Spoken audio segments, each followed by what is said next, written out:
இன்றைக்கி எங்கே இருக்கோன்னு பார்த்தீங்கன்னா தந்தூரி கடை. இது சார்மினாரோட தந்தூரி கடை. சார்மினார் பிரியாணி சென்னையோட ஃபேமஸ் கடை இருக்குது பார்த்தீங்களா, அதோட ஃபேமஸ் கடை தான். ஆப்போசிட்லேயே உள்ள ஒரு தந்தூரி ஷாப். ஸோ இந்த தந்தூரி ஷாப்பில் ஏன் வந்தோம் அப்படின்னா, எதிர்க்க பிரியாணி சாப்பிட தான் ஃபஸ்ட்டு போனோம். அங்கே போய் பார்த்தா டபரா வரல. தட் மீன்ஸ் பிரியாணி தீர்ந்துருச்சு அங்கே. டபரா இப்போ புதுசாக வந்துட்டுருக்குப்பா, கொஞ்ச நேரம் வெயிட் பண்ணுவேன். கொஞ்ச நேரம் வெயிட் பண்ண சொன்னதுக்கு டைம் ஆகிட்டே இருந்துச்சு.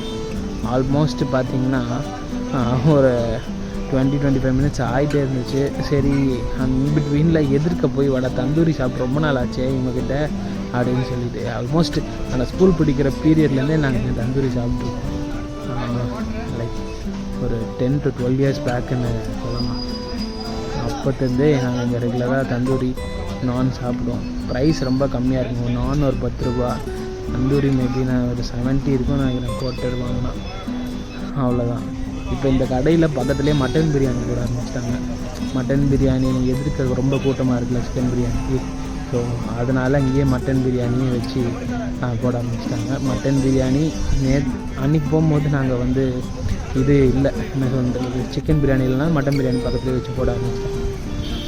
நாங்கள் போயிட்டு உள்ளே போய் இவர் தான் இந்த பயம் ரொம்ப நாளாக இருக்காது வாங்கிட்டு தந்தூரியை கட் பண்ணி உள்ளே போய் உட்காந்து சாப்பிட ஆரம்பிச்சிடும்.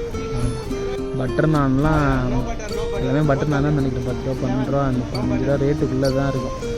அந்த பையன் போடுறத பார்க்குறீங்களா, எல்லாம் நார்த் இந்தியன்ஸ் தாங்க. இங்கே மில்காரங்களாம் எங்கே வேலை செய்கிறாங்க கடையில், எல்லாம் நார்த் இந்தியன்ஸ் தான். தந்தூரியை வாங்கிட்டு நான் அப்படியே அவன் போடுறத ஜஸ்ட் கேப்சர் பண்ணிவிட்டு கொஞ்ச நேரம் கழிச்சு அப்படியே சாப்பிட ஆரம்பிச்சிட்டோம். எதிர்க்க டபரா வரத்துக்கு வெயிட் பண்ணிகிட்ருக்காங்க எல்லோரும். நாங்களும் அப்படியே பார்த்துட்டே தான் இருந்தோம் எப்படா, ஏன்னா பில்லு போட்டோம் ஆல்ரெடி. ஸோ பிரியாணிக்கு ஸோ வெயிட் பண்ண வேண்டியதாச்சு. தந்தூரி நல்லா இருக்குங்க, டேஸ்ட்டாக இருக்கும். அந்த சட்னி அப்புறமா அந்த நானுக்கு ஒரு சின்னதாக ஒரு கிரேவி மாதிரி கொடுப்பாங்க, அதுவும் பக்காவாகவே இருக்கும். கடன்னு சாப்பிட்டு முடிச்சுட்டு எதிர்க்க எப்படா பிரியாணி சூடாக டபரா வரும்னு பார்த்துட்டு மக்கள் இங்கேருந்து தெரியுது பார்த்தீங்களா, மக்கள் எல்லோரும் அதுக்கு தான் நின்றுட்டுருக்காங்க. எப்படா பிரியாணி வரும்னு பாருங்கள். அது ஒரு சில தான் கேப்சர் பண்ணியிருக்கேன். வெயிட் பண்ணிகிட்ருக்காங்க பார்த்தீங்களா மக்கள். இவ்வளோ நேரம் பிரியாணி மணி ஆல்மோஸ்ட் 9 o'clock நைட்டு. அந்த டைம்லேயும் எவ்வளோ பேர் வெயிட் பண்ணுறாங்க.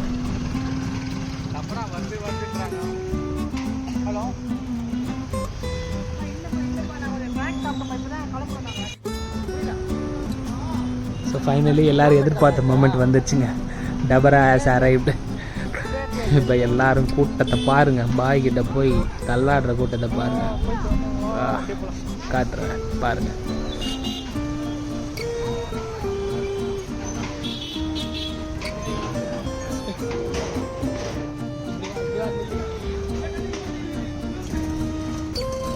எல்லோரும் கடையில் கொஞ்சம் ஃபெரோஷியஸாக தாங்க இருப்பாங்க இந்த கடையில். எதுக்குன்னு பார்த்தீங்கன்னா, அவ்வளோ கூட்டத்தை அவங்களால சமாளிக்க முடியாது. என்ன பண்ணுறதுன்னு ஒரு சில பேர் கேட்கவும் மாட்டாங்க சொல்கிறத. ஸோ கொஞ்சம் ஹாஷாக பேசினா தான் மற்றவங்க மதிப்பாங்க, கொஞ்சம் சைலண்ட்டாக கேட்பாங்க. அதனால் எப்போவுமே இவங்க உருன்னே தான் இருப்பாங்க.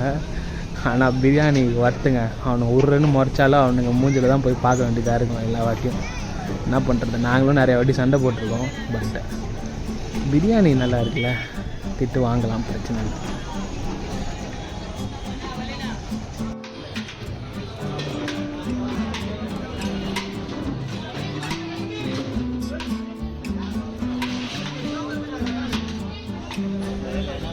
ப்ரைஸிங் ஆல்ரெடி எல்லாருக்கும் தெரியும்னு நினைக்கிறேன். அந்த போர்டில் போட்டிருக்கு பார்த்தீங்களா, 70 ரூபா கோட்டர். அது வந்து கரெக்டாக ஒரு லைட் டயட் மீல் மாதிரி இருக்கும். நீங்கள் ஃபுல்லு வாங்கினா தான் திருப்தியாக இருக்கும். நான்லாம் ஒரு ஃபுல்லாக கண்டிப்பாக வாங்குவேன். நான் 120 ரூபா நினைக்கிறேன். அது சாப்பிட்டா தான் நம்மளுக்கு கொஞ்சம் திருப்தி அடையும். இல்லைனா நான் 2 கோட்டு சாப்பிடுவேன், அப்போ தான் நம்மளுக்கும் ஃபுல்ஃபில் ஆகும். இல்லைனா கொஞ்சோண்டு சாப்பிட்டுட்டு இந்த கோயிலில் சொல்லுவாங்க பார்த்தீங்களா, அந்த பிரசாதம் கொடுத்து வாயை கொடுத்துட்டு அந்த மாதிரி ஆயிரும். அந்த அக்கா பார்த்தீங்களா ரொம்ப நேரம் வெயிட் பண்ணிட்டு இருந்தாங்க. நம்ம பழைய வீடியோ சரி அந்த பின்னாடி தந்தூரி கடையிலேருந்து பார்த்தீங்கன்னா அந்த அக்கா பார்த்துட்டே இருப்பாங்க. வீடியோ எடுக்கிறத பார்த்து ஃபைனலி வாங்கிட்டு போயிட்டாங்க. நாங்களும் வெயிட் பண்ணி எப்படியோ ஒரு வழியாக வாங்கிட்டாங்க. பாருங்கள் அந்த கேப்சர் சாப்பிட்டுட்டு கன்க்ளூட் பண்ணுறதை அப்படியே காட்டுறேன் உங்களுக்கு, பார்த்துட்ருக்கேன். சக்ஸஸ் ஆகிடுச்சா?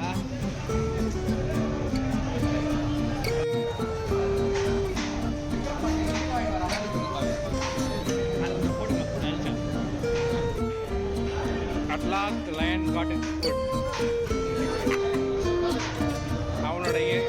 அதோட என்னது விலங்கு அதோட இறையை கடிச்ச உடனே தான் அது சாப்பிட்ற புத்தியை பாருங்க. ஸோ சாப்பிட்டு முடிச்சாச்சுங்க. அங்கேருந்து கிளம்ப போகிறோம். நெக்ஸ்ட் ஒரு வீடியோவில் பார்க்கலாம். கண்டிப்பாக சென்னையில் இருந்தீங்கன்னா இந்த பிரியாணி சாப்பிடணும்னு ஆசை இருந்துச்சுன்னா இங்கே வராமல் போகவே கூடாது. 100% ஒர்த். பை.